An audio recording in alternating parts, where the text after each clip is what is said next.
You are listening to another episode of Am I Overreacting with me, Amber, and she, Annabelle. Good morning, my love. How are you? Literally, as soon as you hit record, this plane started flying over the house. Oh, I well, I don't know, cannot hear it. oh, okay, well that's good because otherwise it's literally. It was probably quite a nice intro if it has picked up on the sound. Yeah, just like a little tropical holiday vibes. Spoiler alert: we're not on holiday. We are in our homes, but it is hot.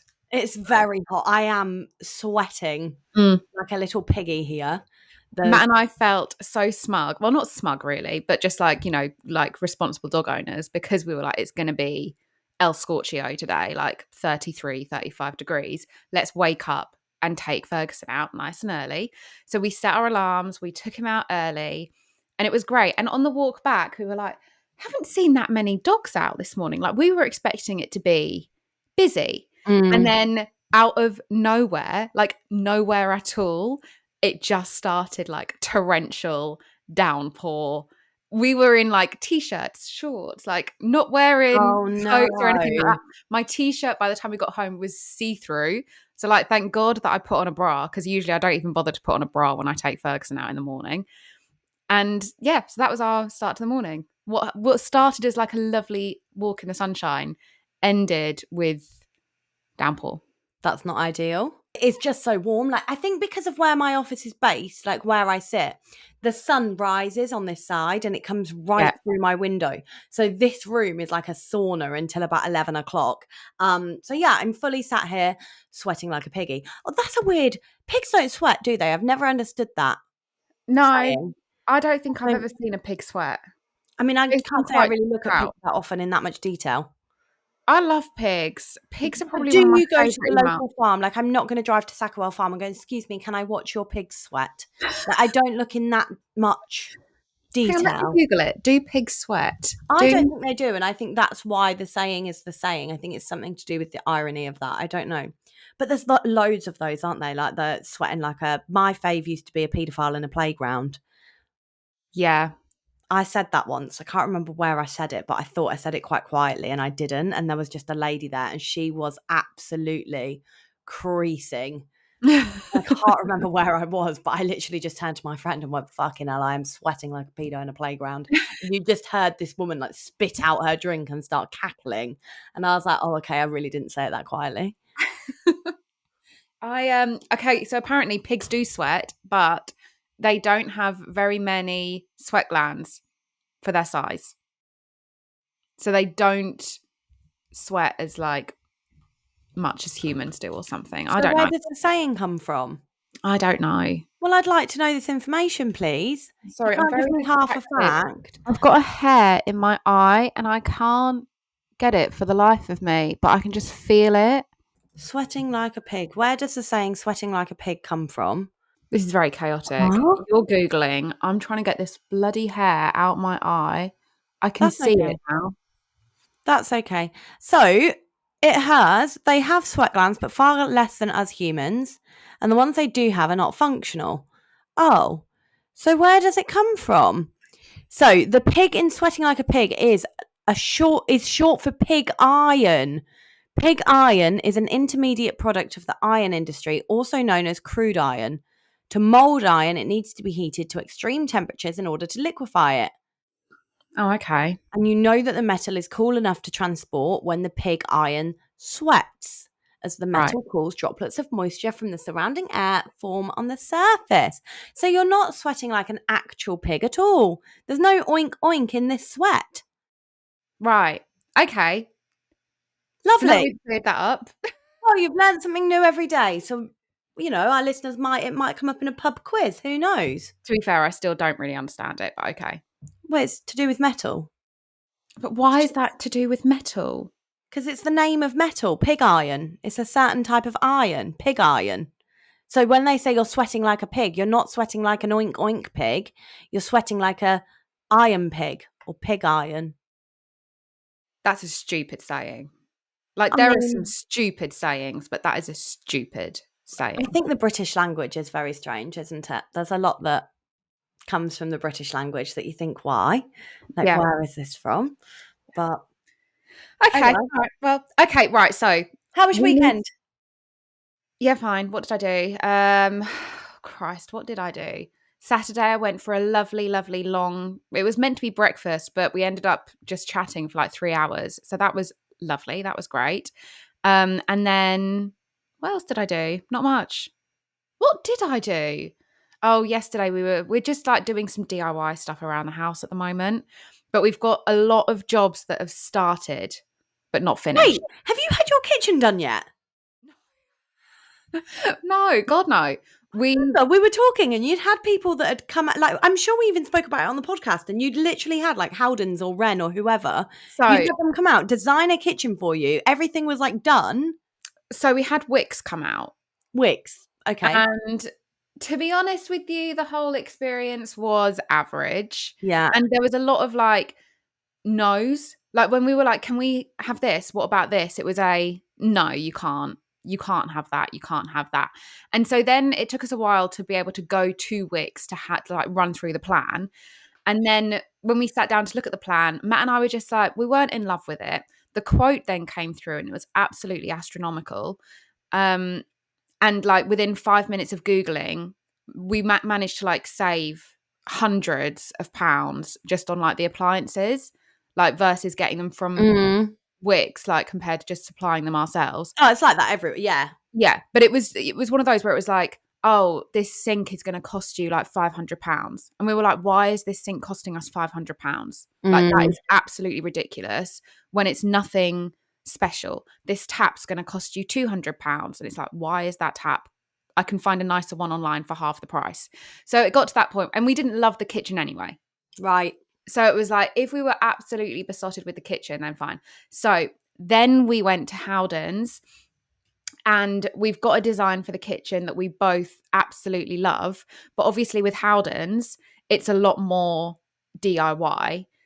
And we've decided to do like, we're going to find the appliances ourselves because we're going to get like integrated appliances. We're going to like supply them ourselves because that's going to save us a lot of money. Mm. We also, because we're going to get the boilers currently in the kitchen and it's going to stay in the kitchen, but we want to get it boxed in. But our boiler at the moment is quite big, Right. and it's been kind of on the way to needing to be replaced. So it's like, okay, we need to get a new boiler. The flooring, we need to find new floor. Like there's just a lot of components now that we're like needing to look at and sort out. So no, we Okay. haven't. So it's not been done. No, it's not been done. It's not even booked, but we have a kitchen plan. So Okay, well that's good. the next step is finding a kitchen fitter and then basically asking them, what order do we need to do things in? Like, because I want to get some spotlights in the kitchen. So it's like, does the kitchen fitter want us to get them sorted first? Probably. It's just like there's so many components to it. And it's stressing me out. I just want it done. Oh, it's exciting. I love getting things like that. I just love the idea of like, I don't know, whenever we talk about moving and things like that, I'm really excited to like put Yeah, and the thing is, my own I love stamp it on all. everything. Like And hypothetically, I'm like, this is great, and I've got my Pinterest board, and I've found handles that I like on Etsy, so I'm like, brilliant, cool, yay, woo! But the actual doing it part, this is where I always get stuck. I have a lot of ideas, and then the doing it part always trips me up. So, like at the yeah, moment, like the exterior windows are half prepped for us to repaint the exterior windows, and it's like, I hate prepping. I hate prepping so much. And my mum used to be a painter and decorator, and she would always be like, the prep work is like the most important bit. You got to do proper prep. And I'm just like, no, I just want to go in there and paint. Like I yeah, just want I'm to prep. exactly the same. So the We downstairs loo, recently, we're like, the downstairs loo like is half prepped now. And I'm hoping this week I'll be able to repaint the downstairs loo. Have I picked a yeah, colour? No, but I've ripped off everything and it's halfway to being prepped. But if it just takes so long, I hate it yeah, we so recently much. painted the landing. Because where we had those solar panels fitted, all our old storage heaters have like been ripped out. So Mm. we have like random walls in the house where the storage heaters were, and radiators have been put on different walls for whatever reasons. But as a result, we have like big, like just visible plasterboard where Yeah, it's yeah, not yeah. been It's not been painted before. So we've been like topping everything up and going around and painting it. Marco will not let me help because I refuse to prep because I'm so bad at it. And even when I do, I just want it done quickly. So I just do half a job. Like It's where I so painted my skirting boring. boards black, I did not prep enough. And so it's like bled onto certain bits of wall or some of our doors. Like we need to replace before we put this house on the market, there is so much work that needs doing to it. But some of it is just like little bits here and there where it is purely down to my lack of prep. Like we have got door handles in this house that need replacing because I've just gone in bit gloss happy on the door without prepping, without putting the frog tape around the handles, and the handles have got gloss all over them. Like it's Yeah. really so messy. Marco hates me, absolutely hates me. So whenever it comes to anything to do with painting, he's like, Mm, no, you're not getting involved, which worked out in my favor because I'd arranged for my mum to have Joey for the day so that we could paint. yeah.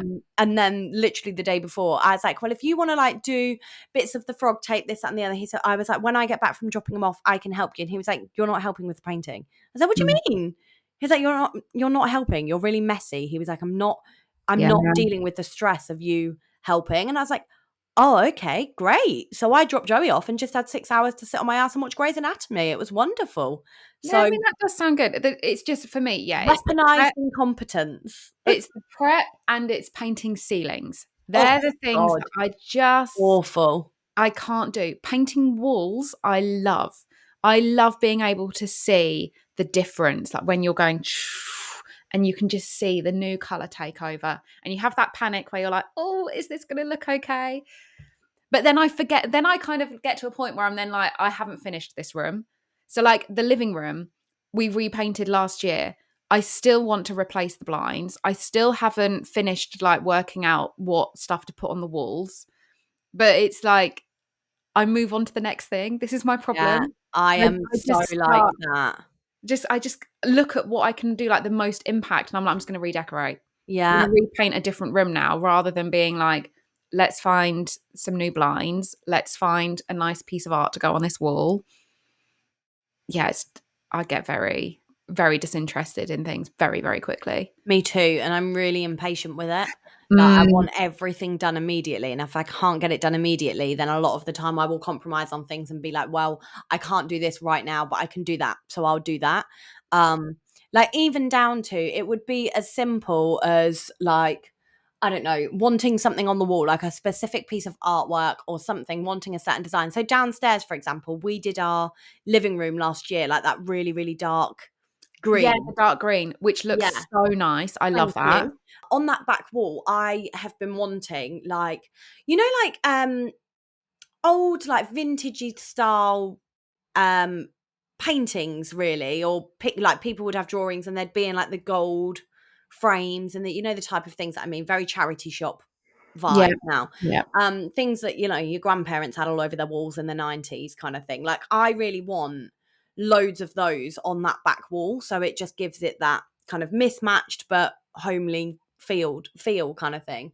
um and anyway, because it's a case of like having to find them and I can't do it mm, all at once, and doing it all at once would be quite expensive, I'm collecting them as I go. So I've got 3 at the moment, yeah, but therefore my wall looks very bare. But my thing is, I I get really frustrated because I have to collect them and I can't do it all at once. That I end up looking on that, what's it called? Is it Desenio, or I don't know yeah, how to say yeah, it, yeah, Desenio.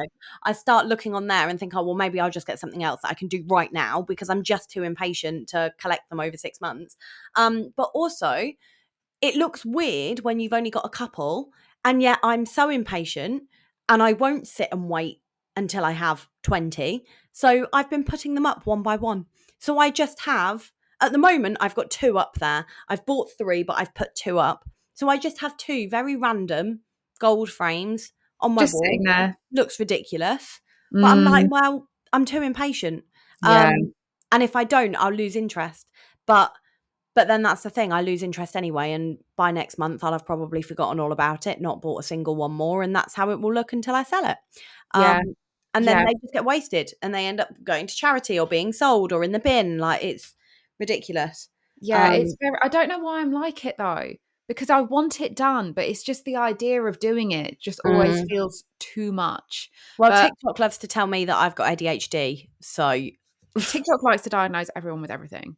Like, TikTok has diagnosed me with so much stuff. I I have think got so many TikTok's worse. conditions. Literally, it's worse than when you Google things and you're like, whenever you Google anything, any kind of ailment, you could literally be like, my toenail is throbbing, and you according to Google, you're either pregnant, you've got cancer, or you're dead. Like, there's no in between. They are the three things that you're always diagnosed with.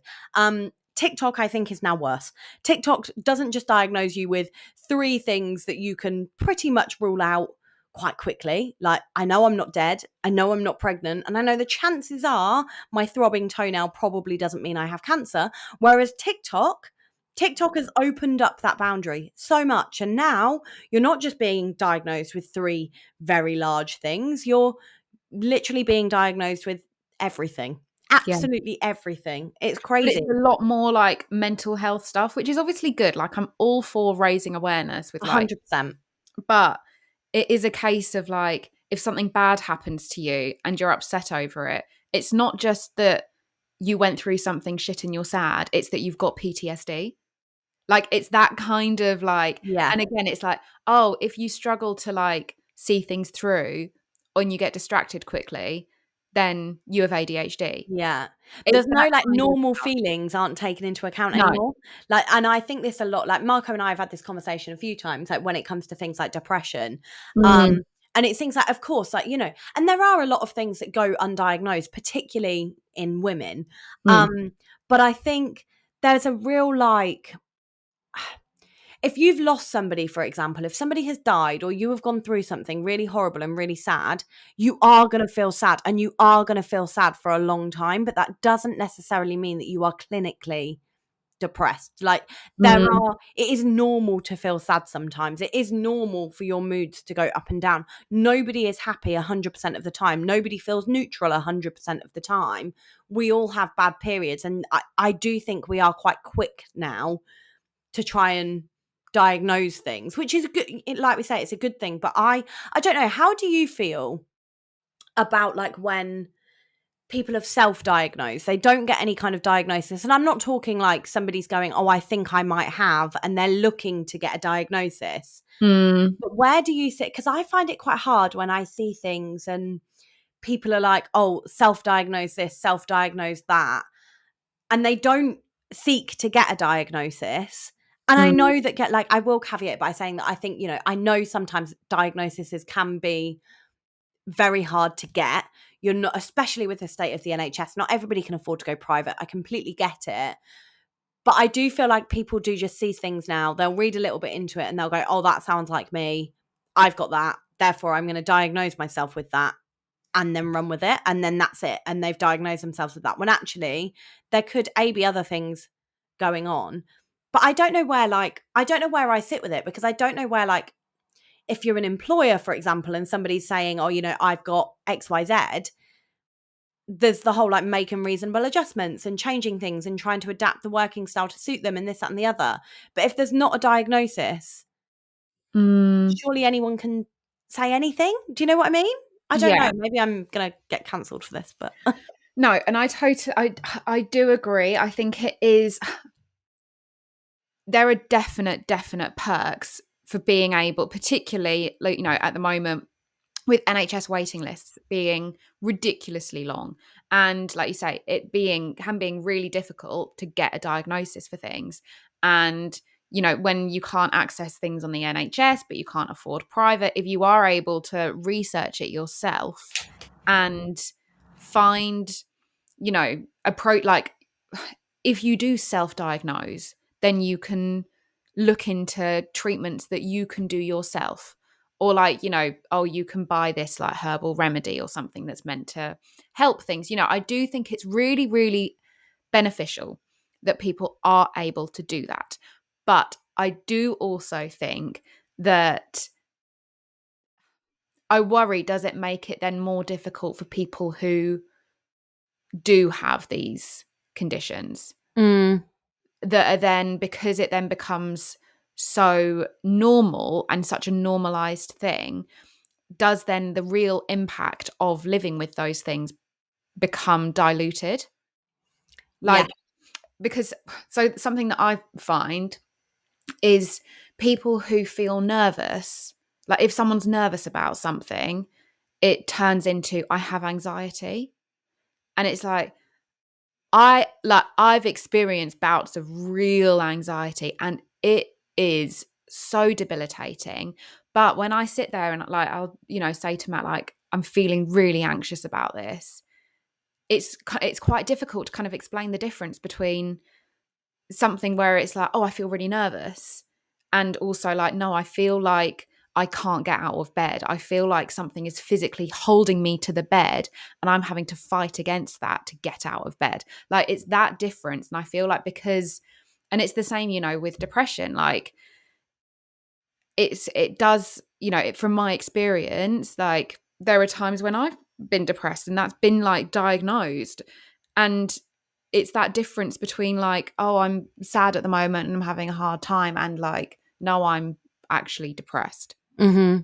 And so it does, does it make it harder for people that are living with these conditions to communicate their feelings and be understood, because so many people read about it and they're like, oh, I've experienced that, I get it. And it's like, but do you get it? Like, do you actually understand what it's like to live with this? I guess like similarly but not similarly, people that like struggle to conceive for 6 months or something, and then they're like, oh, like an example is on like one of the local Facebook groups that I'm in. Someone commented and like posted anonymously saying, oh, I'm X years old, I've been trying for 6 months, nothing's happened, I'm really worried about it. And the amount of people that commented being like, oh yeah, I struggled to conceive for that long as well, it's absolutely fine, don't worry about getting tests. But then other people being like, no, actually, like, you should look into this because of your age, like you should go to the doctors. And it's like, when people have like this wealth of information and like everyone becomes an expert because they feel their experiences are the kind of right experience. Does that make sense? Yeah, definitely. And I think people Everyone's got an that opinion about everything. yeah, and I think quite often, and I think it's difficult. I do think it's difficult for people, but I do think that sometimes people see their own experience as the only experience. Yeah. And that's what worked for them will work for everyone else. And why wouldn't it? Because it worked for them. And I Mm. do think it's difficult. Like, I think everybody is quite single track minded a lot of the time. Everybody can be quite self absorbed and think that they're, Yeah. that's the way it's going to be and that's what will happen. But yeah, people I think need to take their foot off the pedal with it a little bit, because I do think like there's elements of it where I think it's silly. Like I think I always know I've read things before where people get annoyed if somebody's saying, if I was to turn around and go, fucking hell, how depressing, or I feel really depressed today, like it's Mm. like, oh god, I'm so depressed, like just in conversation, and people are like, you can't say that because it really minimizes depression. And I'm Yeah, like, like, I think it that's doesn't. That's bollocks. Like the yeah, word depressed, there's a difference between feeling being depressed and being diagnosed with, depressed. exactly that. One's a diagnosis, one is just a feeling, and the word depressed still exists outside of a diagnosis. Yeah, like you can Um, feel anxious without having an anxiety disorder. For sure, absolutely. Anxiety is still a feeling. Like I wouldn't say I've never been diagnosed with anxiety. I have had horrific bouts of anxiety, not to the same extent that you have where I can't get out of bed or anything like that, but I get anxiety, and mine's more social anxiety, and I get Mm. very anxious about certain things like that, to the point where I won't go or have cancelled appointments at last minute, things like that. But not anywhere near to the same extent as somebody who would have been diagnosed with it and, like you say, can't physically get out of bed. Mm. Depression, on the other hand, like we've spoken about numerous times. When I was initially diagnosed as infertile, I was literally suicidal. I don't think you can get much more depressed than that. And it's so yeah, I think it's really complex, but I do struggle when people are then starting to diagnose themselves with everything. Like I've said before that, I've had the investigations for endometriosis. It all came back clear, fine, whatever. I've disputed it, but whatever, they've said I don't have it. I don't have it. I have suspected that I have PMDD because of how I am in the 2 weeks before my period, in the luteal phase, like the different, like the extreme emotions I get, and it's definitely better than it was. But I have on numerous occasions said, I think I might have this, but I will absolutely, by no stretch, be the person that's going to sit and advocate for that and tell everybody what it's like to have PMDD and this, that, and the other. Because as far as I'm concerned, right now I don't have it. Like, I haven't been diagnosed with it, so I can't say that I You have can't be it. a spokesperson No, for it. I can't go to work and say I need XYZ because I've got this. I haven't got that. I'm not going to create a whole social media account talking about it and this, that, and the other, because I've not got that diagnosis. And so eventually, you know, there's a difference, I think, between being misdiagnosed with something and actually, Yeah. like diagnosing yourself. Like, a friend of mine, she was diagnosed with can't remember what she was diagnosed with now. She was diagnosed with a certain mental health condition. I can't remember which one it was. It might have been borderline personality disorder, but that may be very wrong. She was diagnosed with something. And from the age of like 14 to like 25, 26, she believed that she had this, was on medication for it, all the rest. She'd been physically diagnosed with it. And then actually in her late 20s, she went privately and she was diagnosed with ADHD and bipolar. And so she had been misdiagnosed rather God. than self-diagnosing and saying, Yeah. I have this, I have that. So yeah, I think it's really complex, but I still think there's a real need to be diagnosed. Like, Mm. I don't know, we've gone off on a Do complete you know tangent. the thing that really pisses me off, that almost makes me want to say something every time someone says it? It's when they're like, I'm really OCD. I'm OCD. Yeah, that's a I'm OCD. And it's like, no, you just like things being tidy. Like yeah. that, like real OCD is major. Like that is an awful thing. And it like manifests in so many different ways. It's not just about being clean. Like there are so many different, but it's when people are just like, because they just like Can I being, interrupt? yeah, I'm really sorry, the estate agent's ringing me and I've missed 3 calls. Can I please answer this? yes. Thank you. Hello? She just muted herself. Yeah, she has. I'm really sorry.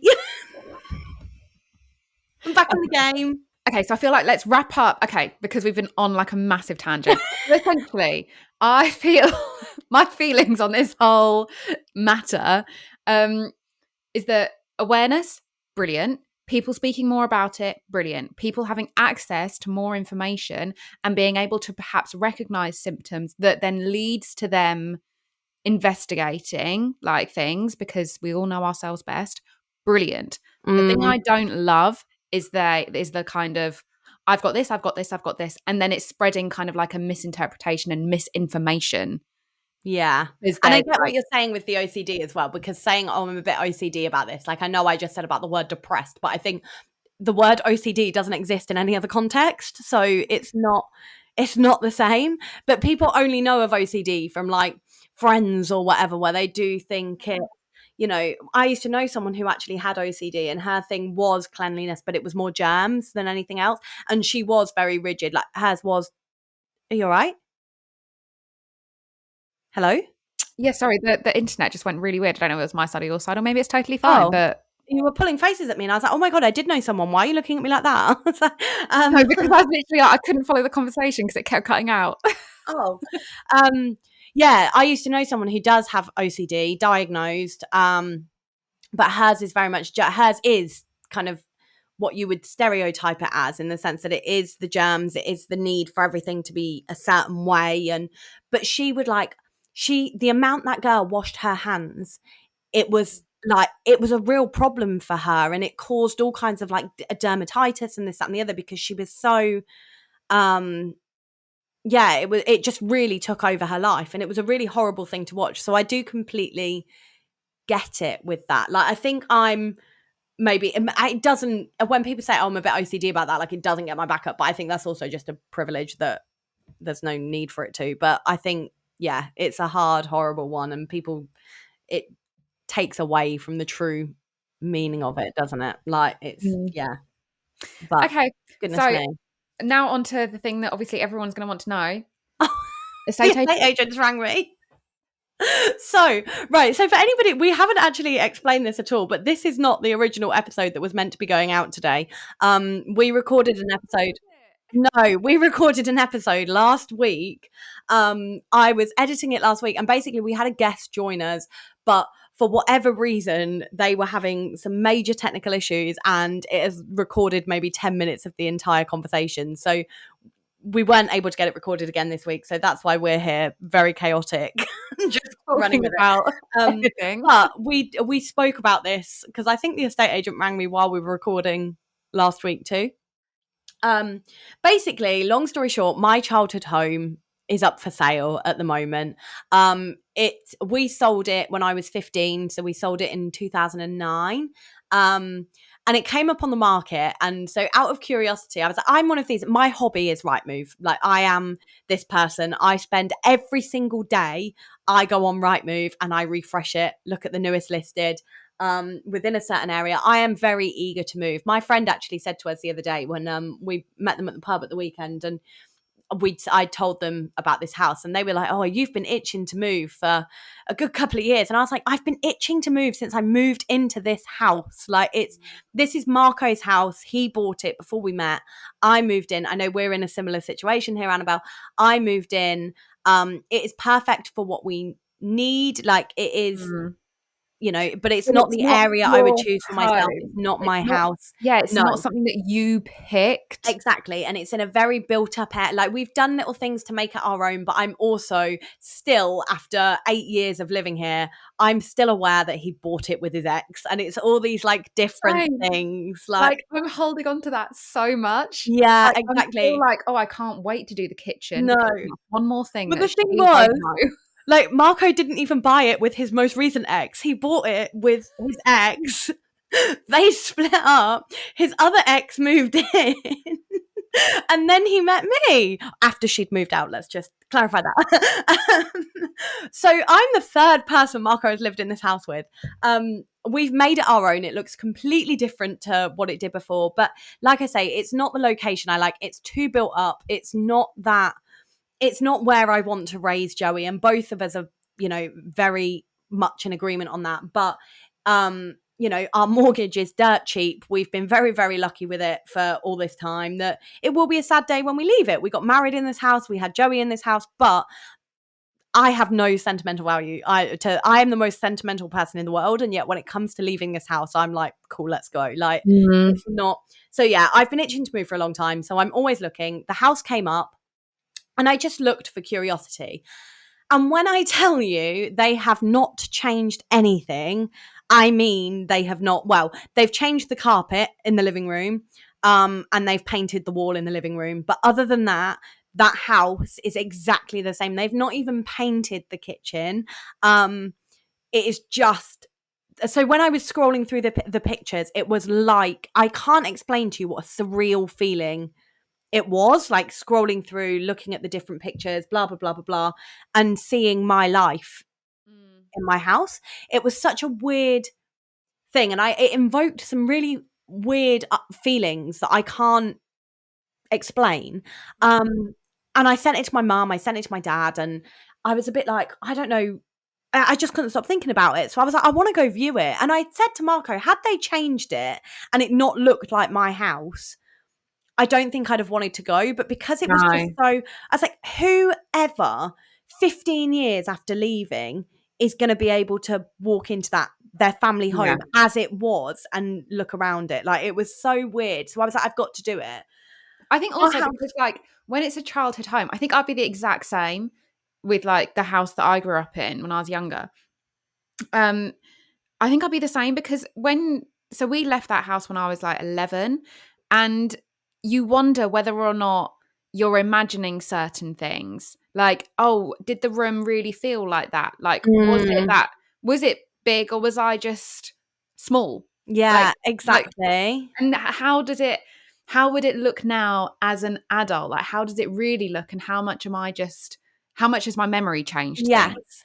And I don't know about you, but when I look at houses, like, especially I think when I was first like 19, 20, and you first start thinking about being an adult, because you are one, and you kind of first start looking at houses and seeing what's, like, I could not believe, like, I mean, we saw the people who bought this house got this house for a fucking steal, because we sold it in the peak of the recession. It had been up for about 18 months, I think, before it actually sold. It was sold as a result of a messy divorce. Like, it wasn't They got so lucky with that house and have, made a lot of money on the house by doing absolutely jack shit to it. Like they don't realize how lucky they are, I'm sure. I'm sure they do. I don't know them, but whatever. A little bit of projection there. But the house itself has always been like what I've aspired to have. And so, but then when I actually look and I see how much those houses are worth now, like, it's quite a shock. But anyway, I decided to go look at it. And so on Friday, I went and had a look around, and I didn't tell them that it was my childhood home. I felt a little bit bad for wasting the estate agent's time. Like, I knew full well that we weren't going to buy this house. My house isn't even up for sale. Like, we're not moving right now. We've said we'll move next year. But I wanted to go and see it. So when the estate agent rang me last week and he was like, "Is your house on the market?" I just came out with all this spiel about why my house isn't on the market. And I have to say, I did an incredible I'm looking for a house impersonation on Friday when I went to view it. But yeah, so I arranged it. I took Joey with me. Marco was working, so he didn't come. But it was such a, when I tell you I drove up and it felt like home, like, I know there's that element of familiarity and you're kind of walking in and you know it. It's where I grew up. Yeah. I just felt like I was home. But anyway, I was walking around that house and I was quite nervous about how I would feel walking into that house. Like, that house was obviously where, like I say, my parents split up. Like, it wasn't the smoothest divorce in the world. A lot of things happened in the years after selling that house that I didn't know whether I would walk in there and almost feel, dare I say the word, triggered, and feel a little bit like all of that was flooding back and that I'd actually just opened up a can of worms. Good job I've got a therapist. Or whether or not I would walk in and it would feel really good to be there. And it did. It felt incredible to be there. And I remember saying to you when I got back on Friday that I was stood in what was my mum and dad's bedroom. And like, I remember my dad's 30th birthday. You're going to sneeze. Oh dear. Bless you. Well done for remembering to mute that. Yeah, I was like, "Oh, I'm going to be able to sneeze and no one will know." And then you just I like was just threw watching me you under the like bus. doing this like hand movement. I was like, "Is she telling me to God, hurry up?" just let me sneeze in peace, okay? Yeah, I just remember standing in what was my parents' bedroom and it just feeling like this real 360 moment that I like a real full circle in that I'm stood there as an almost 30-year-old with my son in the same room that I remember singing happy birthday to my dad with a Colin the Caterpillar on his 30th birthday. Like, it just, I don't know, it was so weird. Like, I walked into the ensuite and I just remembered being there, like 14 years old, stealing my mum's Clinique foundation before I went to school. Like, it, all of this stuff, like, it just, I don't know, it was so weird. Like, we were in the garden and there were things that my dad, now bear in mind the people that live there don't have any kids and they don't have any pets. But there were still things that my dad had built for my sister and me and for our dog and things like that that were still there. Like, everything was the same. And it was just so, even the wallpaper in my sister's bedroom, they haven't got rid of, they've just painted over. Like, it was So weird. so surreal. I can't explain it to you. But anyway, I left the house and I now want to buy it. And it's caused a bit of a problem because I have come home. I came home with the they give you like a brochure, don't they? And I came home and I stuck it on the fridge. I then looked at the floor plan and I went over it with a pen, like, so I could demonstrate to Marco all the different things we could do to make it our house. And anyway, we did actually speak about it and we did sit there and think, okay, maybe we should look at putting the house on the market. I then looked at, it's not the right time for a couple of different reasons, but I did look at whether or not I could afford to do it on my own and do it that way. And then but we can't for, again, a million different reasons.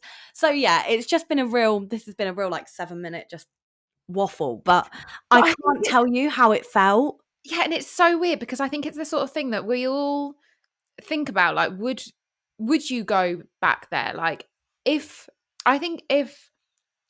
my childhood home came back on the market, likewise, if it was still looking like how, if I could recognize the house that I lived in, I think 100% I would book a viewing and I would drag Matt with me just so I could be like, this was our playroom. This was my bedroom. This is where like my cat would, like, so that he can then see all these memories that I've got.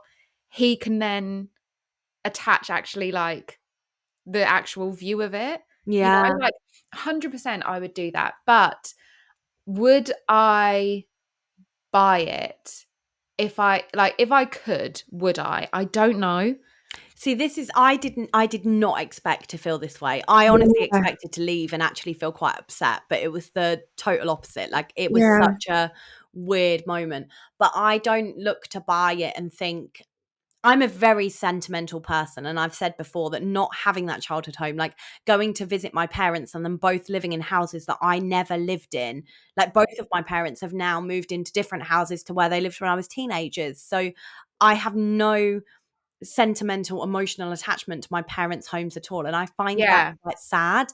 No, Um, and I remember we spoke about this on like the original episode that was going to go out yeah, this week, and it was the exact same for me. Like my mum doesn't live in the house that I've ever lived in, and my dad lived in a house that I never lived in. So it is that kind of weird detachment where when a lot of people are like, "Oh, I'm going home," and it's they stay over, and it's like, "Oh, they're staying in their old yeah, bedrooms," and it's and it all that feels like kind of stuff. home.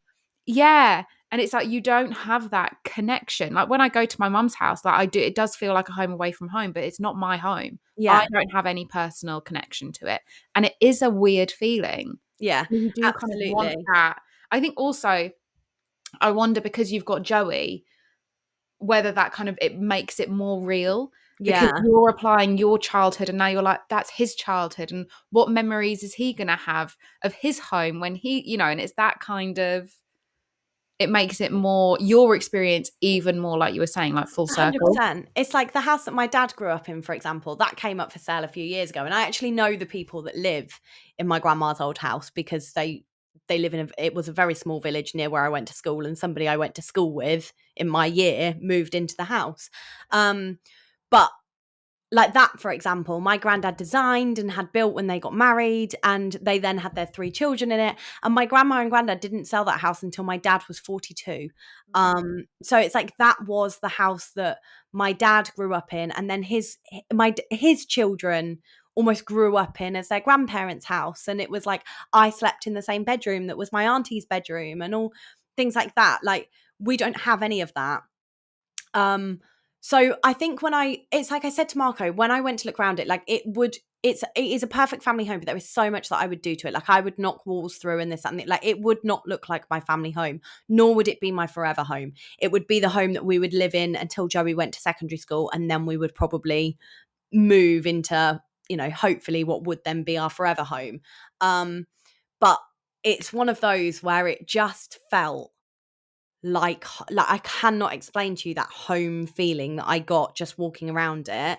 Um, and the vendor, like Marco said, did you tell the estate agent that it was your childhood home? And I didn't. I was going to, like, I thought about it, and I was like, because there were things he was saying about the house, and he was like, oh, when they moved in, they did this, this, and this. And I was like, no, they didn't, because that's how it was before.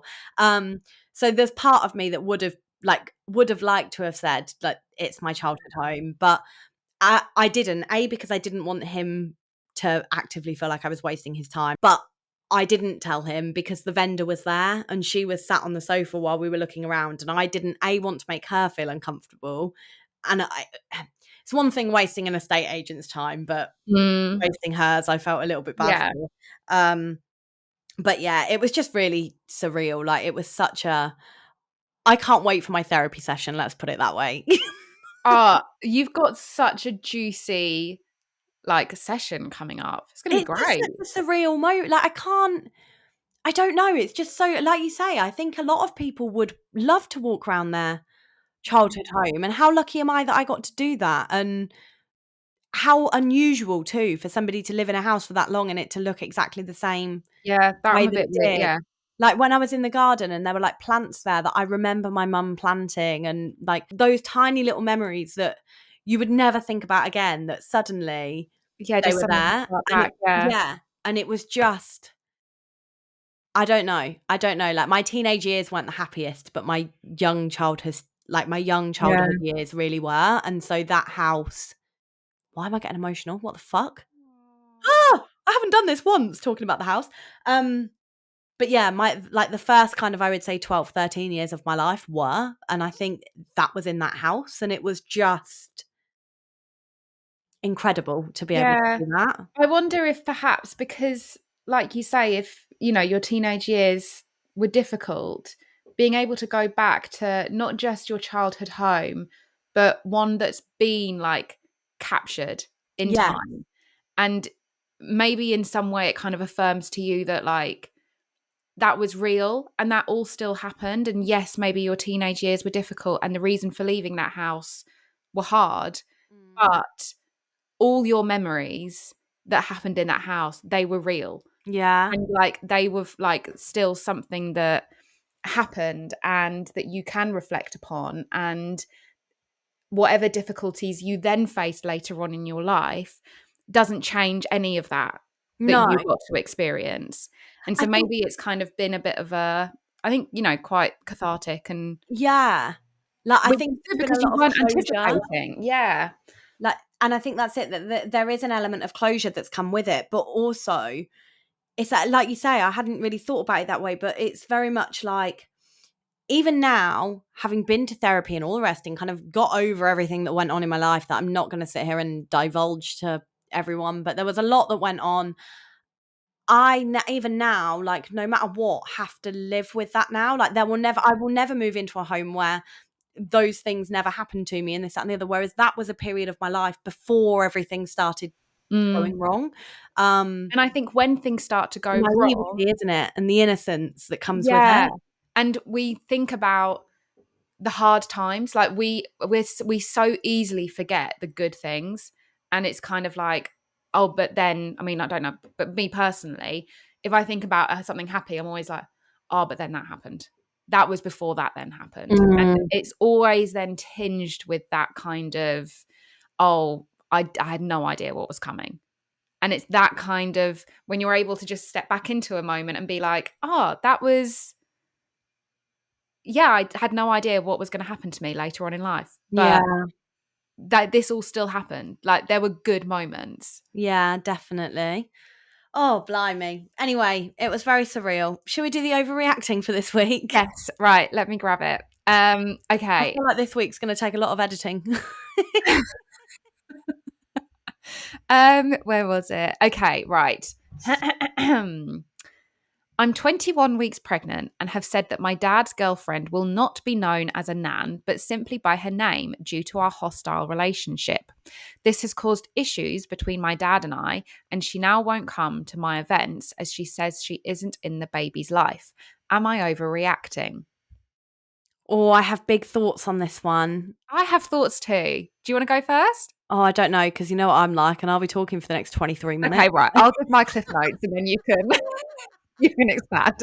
So my thoughts on this are that no, she isn't overreacting at all. Like I think the not nan, the dad's girlfriend, is actually being quite unreasonable without knowing the entire context to everything, of course. But I think it's completely up to you as the parent of the baby who who is called like what, who is referred to as what.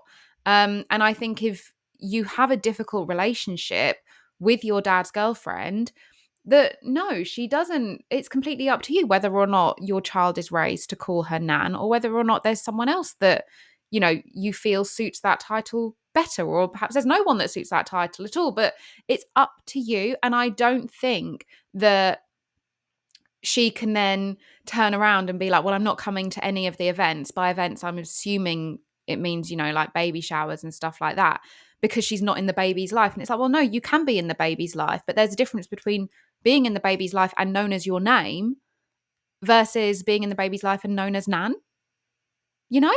I think Yeah. I think there's overreaction coming from her side here. And if anything, it would make me even more determined to be like, you're not going to be known as Nan. Like, if this is your way of trying to persuade me because you're now having a sulk, because this is what it feels like. It feels like she's sulking. I'd be like, absolutely not. You're still not being called Nan. And if you now do not want to be a part of my baby's life because they're not going to call you Nan, then that's your loss. So I agree to a point. I do agree with you, and I completely, echo your sentiments, that ultimately at the end of the day it is the mother's choice. She obviously has a hostile relationship with her, like whatever, and it does very much sound like this woman's now having a sulk. Sounds a little bit narcissistic, dare I say. However, from the other angle, so I've got two step parents, and who came into my life as teenagers. Not when they were teenagers. Oh my god, that's weird. When me and my sister were teenagers. Relationships have been very complex over the years. Both of mine, however, are known as granddad and are known as nanny. It was something that when I was pregnant, I said wasn't going to happen. It was something that I had said to Marco, I don't think I'm very comfortable with this. And if they are going to be known as it, they're going to be known as different names to my parents. So, for example, my dad is granddad. So my stepdad was going to be grandpa, or he was going to be something different, but granddad was reserved for my dad. That's gone out the window. And I'm not mad about it. And I think, I now have much better relationships with them. My take is, and I am 100% somebody that says, if somebody, it is not my responsibility to make sure that you have a relationship with my child. If you want a relationship with my child, that is on you. You make the effort, but I am not. My son has 6 grandparents, for Christ's sake. Like, I cannot spend every weekend running around making sure that everybody knows he's well and gets to have cuddles and all the rest. Like, it is on you what relationship you build with my son and how you are with him. However, I also think that just because you have a hostile relationship with her relationship with your child, I think is different. And I think the way that she is with your child should determine whether or not she gets that title, more than whether or not you like her. And I think, my question there is, how long has she been with your dad? Like, I know that she said that it's his dad's girlfriend, but have they been together 15, 20 years and they've not got married? Like, to me, I think it depends on a lot of different factors. Like, why is your relationship hostile? Like, what, I think I kind of get it from the nan's or the stepmom point of view, in that I I can see don't why I she'd think be if she's hurt. yeah, and I think I get that, and I I do kind of get her not going to the baby shower and things like this, because I think, well, if she is hurt, she's not gonna, and maybe it is best for her, because if she is sulking and she's feeling upset, then maybe it's going to cause you more problems than it's worth, and she's just decided to step back. I don't know. I But don't then know the ins and outs. it's like, okay, well, if you're that hurt, if you're that upset by over the idea of not being known as Nan, then prove prove the mother of the baby wrong and show up and be like, you know what? I know that our relationship has been difficult, but I want to be a part of, this child's life. So I'm going to show up. But But maybe she will. But this isn't the child's life. Like, at the moment, this is about the mum. Like, it doesn't matter what people say. Baby showers are about the but mother. it's setting the tone, isn't it? Of being like, you know what, I'm not going to be involved in this because I'm not going to be a part of the baby's life, because I'm not going to be called Nan. It's Yeah, like, you need to, like, if you want to be a part of the baby's life, like, being a Nan is much more than just a title of it being is, of Nan. course, of Like, course. and I feel like she needs to fix her behavior, because I feel like right now the reaction is just basically proving the listener right, in that there is a hostile relationship there, and there is reason. If it's that kind of like hostile, and it's that sort of, I've lost the word in my head, but if something like Mm, this is going to cause such an it's issue, much of a rift, and yeah. there can't be a communication there, and it's just kind of like, right, well, that's it, I'm not coming at all, I'm not coming to anything, because clearly I'm not part of this baby's life, I'd just be like, fuck off, like. Yeah, I do get it. Like, you have grandparents that have grandparents' names by default that aren't involved at all, and you have step people that, are much more involved and whatever. Like, I do really get it. I just think there's perhaps not enough context here, and I would, I do think it's more about the child than your own personal opinions here. Like, I'd definitely feelings say a here. Like, conversation needs to be had before the child arrives, yeah, because clearly some like communication needs to be had over the expectations of the level of involvement. yeah, this is it. And like I say, I said what I said about my step parents not having, names initially, or their names being altered. And actually, they are impeccable grandparents. Yeah, and I think I would look at it differently if the non-nan has now turned around and gone in a like, Yeah, she's I'm not something big committing time. And like anything. I say, that to me does scream narcissist. So I think it is complex and Yeah. not as black and white. But on the information that we have, I would suggest it's a little broader. And I'd be intrigued to know why that relationship's hostile. And like, if your dad and this girlfriend have been together like 18 months, then 100% no, she's not going to be nanny, because who knows where she's going to be in 18 months. But it's, yeah, I don't know. Can we have more info, please? Oh God, I love family drama. I know, Unless it's me my too. family. If it's my Even then, family, fuck off. No drama, please. oh Other man, no, people's I family love other drama, I'm people's like, give it to drama. me. Yeah, drama's good. We like ones like this. Send us all your family drama. Um, We're not let going us to read know. them out. We just want to know. Yeah. Oh no, we should. We'll be like, our overreactions are going to be like Jeremy Kyle 2.0. I love it. Mm. Amazing. If you do have an overreaction, you can send us a DM on Instagram at Am I Overreacting, or you can send us an email at aioapodcast@gmail.com. No, it is amiovaryactingpod@gmail.com. What did I say? AOA, yeah, the old one that you'd always complain about every time you said it. You were like, oh, I hate that email. Can we Wait, change isn't it it? Am I Overreacting podcast? No, it's amiovaryactingpod@gmail.com. Oh, okay. Am I overreacting pod@gmail.com? That is it. Let's say it a third time just for good measure. Am I overreacting pod@gmail.com? I'm now going to write that down on a post-it and stick it to the corkboard that's in front of me so I can never get that wrong again. All right. Well, we'll see you next week for another episode of Am I Overreacting? And yeah, see you later. Bye. Bye.